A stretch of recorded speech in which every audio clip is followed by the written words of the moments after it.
Om Shanti. Good morning. आज प्राणेश्वर बाप दादा के 2 सितंबर 2023 के अनमोल महावाक्य सुनते हैं।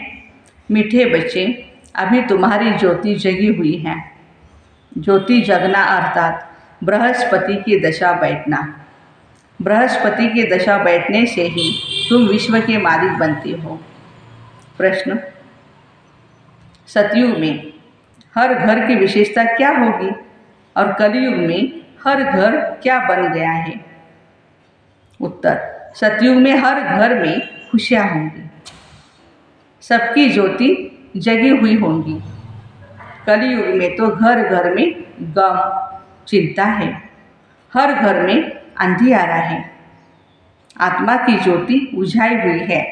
बाबा आए हैं अपनी ज्योति से सबकी ज्योति जगाने, जिससे फिर घर घर में दिवाली होगी। गीत, माता ओ माता तू है सबकी भाग्य विधाता। ओम शांति। बच्चों ने माँ की महिमा सुनी। यूँ वास्तव में उपमा तो एक की ही होती है। माँ को भी जगत अम्बा बनाने वाला, जन्म देने वाला भी फिर कोई तो है ना। ऐसी माँ को भी जन्म किसने दिया?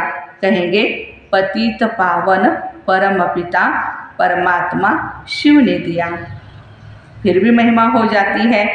एक ज्ञान सागर पतित पावन परमपिता परमात्मा शिव बाबा की, वह बैठ बच्चों को अपना और अपनी रचना के आदि मध्य अंत का और पतितों को पावन बनाने का राज समझाते हैं।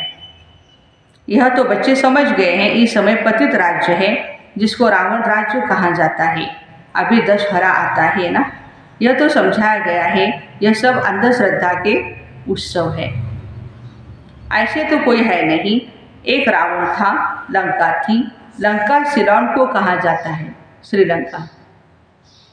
दिखाते हैं वह सागर पर बंदरों ने पुल बनाए लंका में जाने के लिए। वास्तव में यह सब दंत कथाएं हैं, ऐसे तो है नहीं। 10 शिष्य वाला कोई रावण था, लंका में राज्य करता था। फिर तो उनकी एफिजी लंका में ही जलानी चाहिए। रावण को जलाने का भारत में ही रिवाज है, और किसी देश में रावण को नहीं जलाते हैं।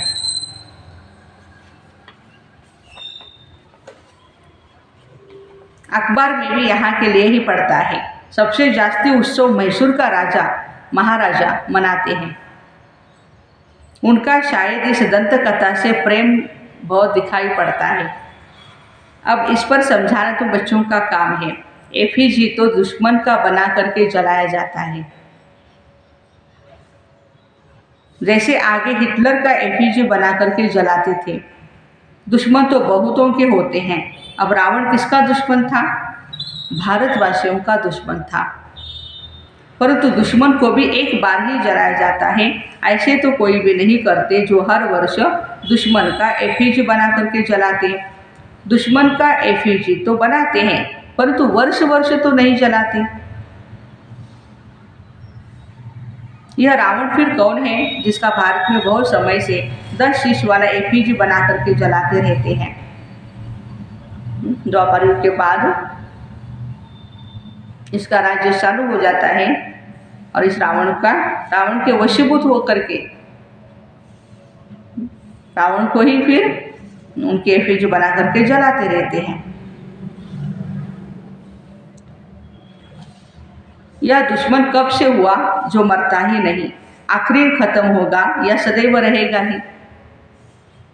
क्या है? रावण तो खत्म होगा ही ना, हम करेंगे उसको। और कैसे मारना है वो भी बाबा ने बताया। जितना हम आत्माभिमानी बनते जाएंगे,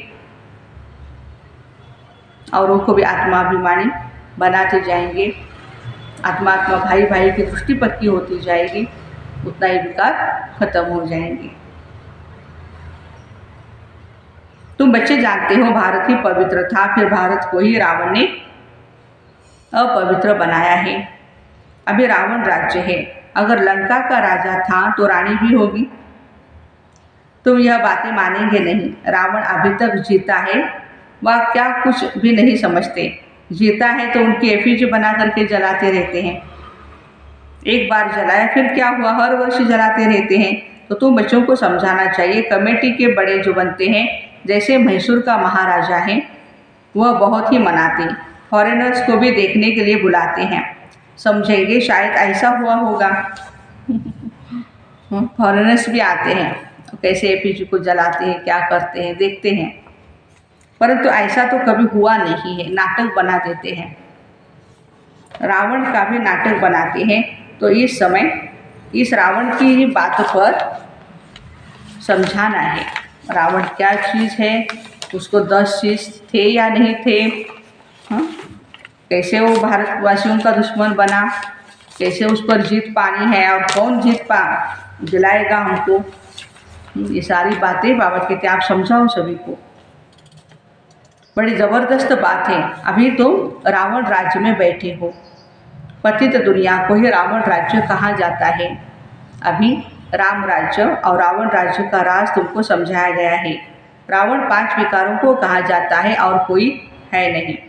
तुम समझ गए हो रावण का राज्य अभी भारत में है। भारत में ही दशहरा, दीपमाला आदि मनाते। तो समझाना पड़े, अगर रावण जीता है तो रावण राज्य ठहरा ना। रावण है पतित बनाने वाला। तुम जानते हो 5 विकार जो कि इस समय सर्वव्यापी है, उनको ही रावण कहा जाता है। रावण के चित्र तो आगे दशहरे में निकले थे, इसमें तिथि तारीख भी डालनी पड़े। इस समय पतित का विनाश और पावन की स्थापना होती है। तुम पतित से पावन बन रहे हो, पावन बन जाएंगे, फिर रावण संप्रदाय को आग लगेगी। रावण खत्म हो जाएगा, फिर सतयुग में कोई भी उसकी एफिजी बना करके जलाएंगे नहीं,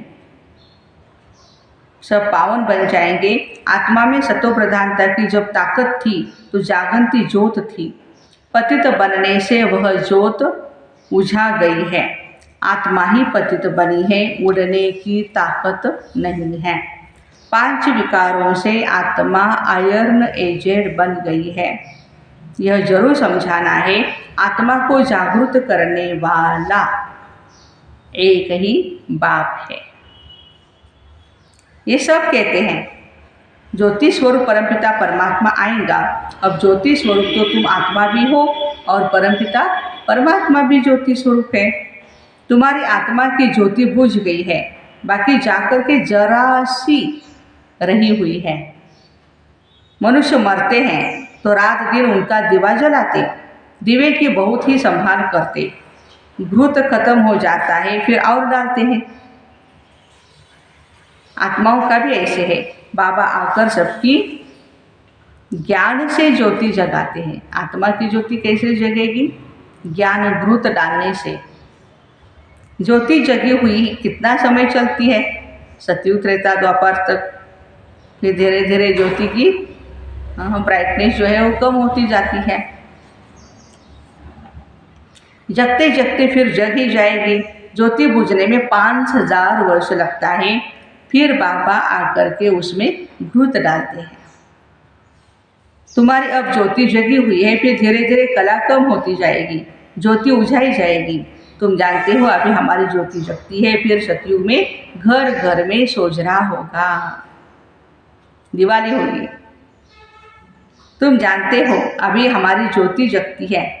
भारत की बात है, अभी तो घर घर में दुख, अशांति, अंधियारा है, खुशी है ही नहीं।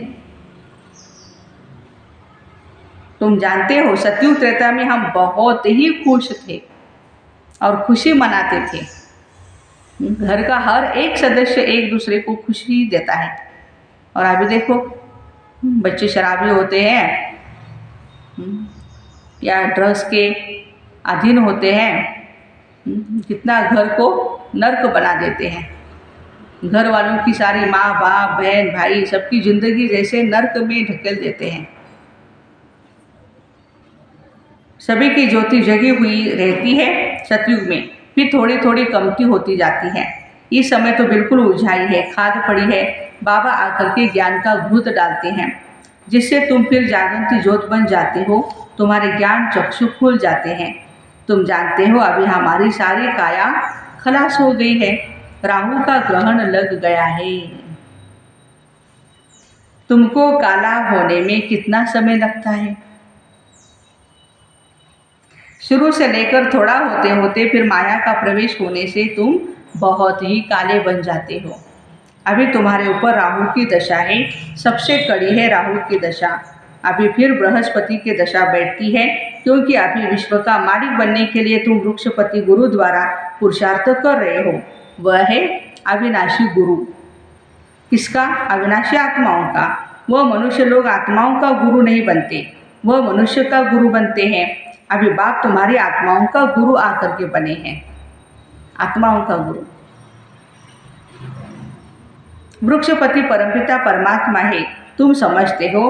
अब हमारे ऊपर बृहस्पति की दशा है, स्वर्ग के मालिक बनेंगे, अविनाशी सुख रहता है, परंतु उसके लिए पुरुषार्थ अब करना है। हम सुखधाम के महाराजा महारानी बनेंगे। पुरुषार्थ तो हर एक का अपना चलता है। यह है रुद्र शिव की पाठशाला, वह है ज्ञान का सागर। तुम उनके पाठशाला में पढ़ रहे हो। भगवान आज मैं तुमको राजयोग सिखलाता हूँ। अविनाशी आत्माओं का अविनाशी बाप मैं हूँ। एक है जिस्मानी बाप और दूसरा है रूहानी बाप। दोनों कॉन्ट्रास्ट भी बताना है। रूहानी बाप कब मिलते हैं? जिसको भक्ति मार्ग में सभी रूहें याद करती है। जिस्मानी बाप है ही विनाशी और रूहानी बाप अविनाशी। आत्माएं तो विनाशी नहीं होती। तुम जानते हो हमारा जो लौकिक बाप है वह तो जन्म बाय जन्म हम बदलते आए हैं। बाप बिगर बच्चे का जन्म नहीं हो सकता है।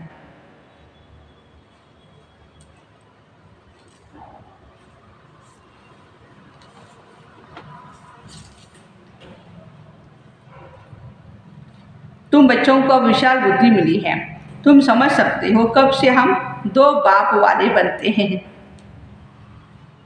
दो बच्चों का बाप वो अलग बात है, यहाँ है दो बाप का बच्चा। हाँ, एक लौकिक बाप और दूसरा पारलौकिक बाप। सतयुग में तो एक ही लौकिक बाप होता है और उनको ही याद करते हैं। आत्माओं को उस रूहानी बाप को याद करने की दरकार नहीं रहती है। सब सुखी थे ना। आत्माओं को सतयुग में एक ही लौकिक बाप होता। वहाँ शरीर भी गोरा ही मिलता है, प्रारब्ध भोगते हैं ना, इसलिए वहाँ बाप को याद नहीं करते। तो तुमको यह समझाना है भक्ति मार्ग में एक है विनाशी लौकिक बाप, वह तो हर जन्म में दूसरा मिलता है। तुम आत्मा तो अविनाशी हो, अविनाशी बाप को याद करती हो। कहते भी है परमपिता परमात्मा परम धाम में रहने वाला पिता। लौकिक पिता को कभी परम पिता नहीं कहेंगे। यह दो बाप का राज समझाना बहुत जरूरी है। रावण का राज भी समझाना है। रावण राज्य अर्थात पतित राज्य अभी है, इसलिए पतित पावन बाप को बुला रहे हैं। वह अविनाशी बाप है। दो बाप जरूर सिद्ध करने हैं। आत्माओं का भी बाप है, इसलिए पारलौकिक परमपिता परमात्मा को याद करते हैं। हर जन्म में लौकिक बाप और मिलते हैं, फिर उस रूहानी बाप को जरूर ही याद करते हैं। वह कभी भी बदलता नहीं। बाबा भी कहते बरोबर तुम मुझे याद करते थे हे परमपिता परमात्मा। कब तक तुमको याद करना है, फिर बाप कब मिलते हैं यह तुम अभी जान गए हो। जब भक्ति का अंत होता है तब भक्तों को फल देने बाबा आते हैं। बाबा ने समझाया सभी भक्तों को मुक्ति जीवन मुक्ति देता हूँ। तुम जानते हो सतयुग में एक ही धर्म होता है, उनको वननेस कहते हैं, एकता। हाँ, कहते हैं सभी मिलकर के एक हो जाएं, परंतु सभी धर्म एक नहीं हो सकते। जब एक राज्य हो जाता है तो पवित्रता सुख शांति रहती है। भारत में राम राज्य था जरूर, अभी यह रावण राज्य है, इसलिए रावण को जलाते रहते हैं। तो दो बाप का राज भी समझाने से झट समझ जाएंगे। अविनाशी बाप तो जरूर है। नई दुनिया रचने वाला बाप है। नई दुनिया में बरोबर देवी देवताएं ही थे, फिर वही दुनिया नई से पुरानी होती है। नई दुनिया में कितने जन्म लेते, पुरानी दुनिया में कितने जन्म लेते, ये तुम बच्चे जानते हो। ऐसे भी नहीं 84 जन्मों के आधा होने चाहिए। 42 जन्म पुरानी दुनिया में, 42 जन्म नई दुनिया में, ऐसे नहीं। आधा आधा, हाँ 50-50% नहीं होता है, बाबा कहते हैं। भारतवासियों की आयु पहले 100 वर्ष 125 वर्ष थी, अभी तो 40-50 वर्ष मुश्किल चलती है। तो आधा आधा हो न सके, 84 जन्मों का हिसाब भी चाहिए ना।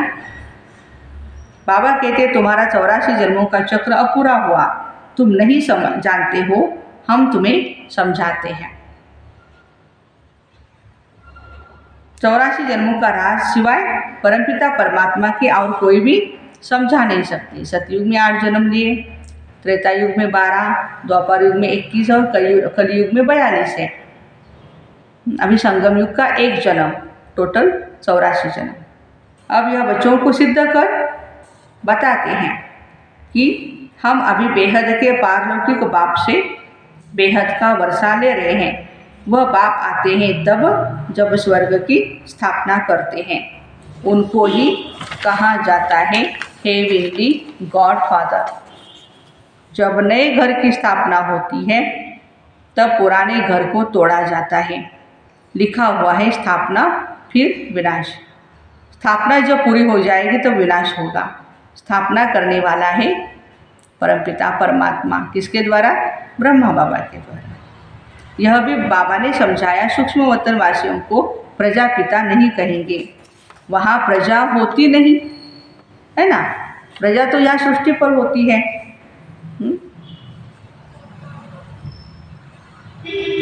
तो जरूर प्रजापिता ब्रह्मा यहाँ होगा, वही फिर अव्यक्त संपूर्ण बनेगा। वह तो है अव्यक्त, जरूर व्यक्त भी चाहिए जो फिर अव्यक्त होना है। दोनों अभी दिखाई पड़ते हैं। प्रजापिता ब्रह्मा यहाँ भी है, सूक्ष्म वतन में भी है। प्रजापिता तो यहाँ चाहिए, जरूर प्रजापिता ब्रह्मा के बच्चे भी यहाँ ही हैं। प्रदर्शनी में 2 बाप का राज समझाना है। कायदा तो है, एक एक को अलग अलग समझाया जाता है। अब वहाँ किसको कैसे समझाएंगे? समझाने के लिए तो एकांत चाहिए। वहाँ तो बहुत ही हंगामा होता है। हाँ, बाबा कहते हैं यहाँ तो तुमको 1-1.5 घंटा लग जाता है समझाने में।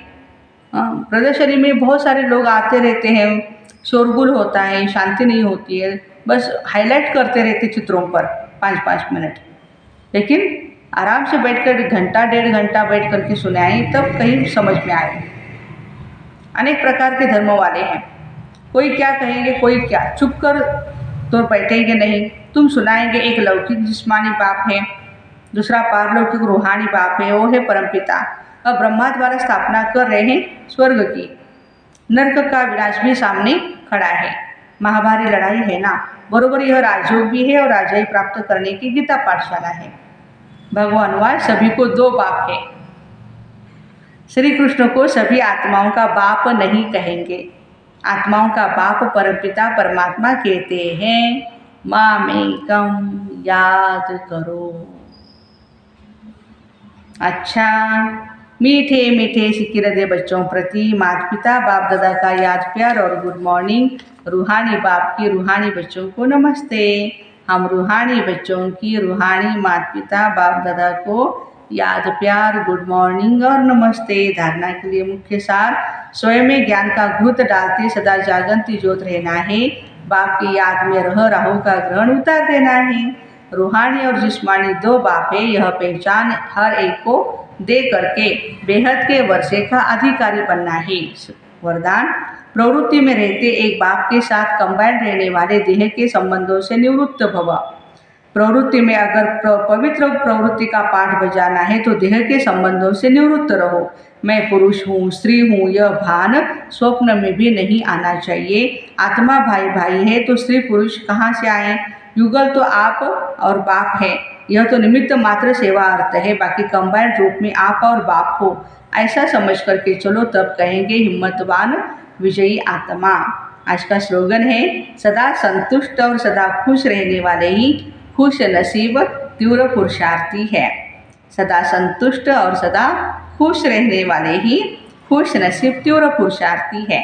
तो ऐसे प्रवृत्ति में रहते एक बाप के साथ कंबाइंड रहने वाले देह के संबंधों से निवृत्त भाई बहनों को ओम शांति। Have a nice day.